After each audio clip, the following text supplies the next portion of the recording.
राधे राधे, जय श्री कृष्णा। मैं निर्मला पांडे।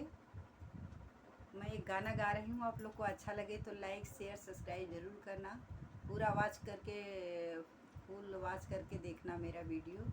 अपना आशीर्वाद भी देना। जय श्री कृष्णा, राधे राधे।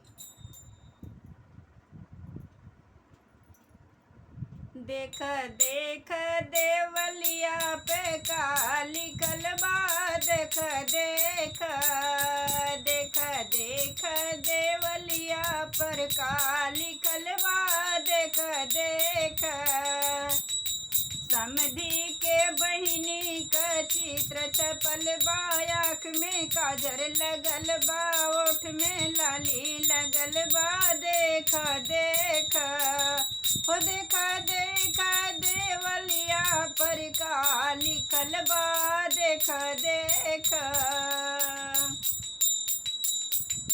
देखा देखा देवलिया पर का छपल बा, हो देख देख अगुआ के बहिनी का चित्र छपल बा, ओठ में लाली लगल बा, आँख में काजर लगल बा, देख देख हो देख देख देवलिया पर का लिखल बा, देख देख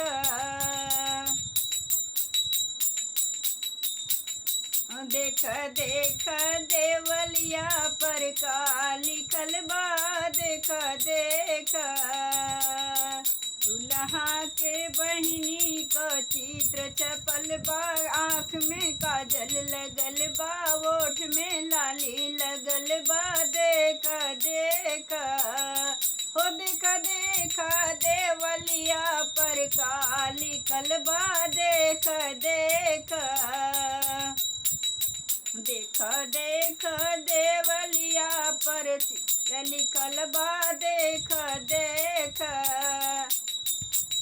दुल्हा के भैया के बहिनी का चित्र छपल बा, आँख में काजल लगल बा, ओठ में लाली लगल बा, देख देख हो देख देख देवलिया पर का छपल बा, देख देख हो देख देख देवलिया पर का छपल बा, हो देख देख।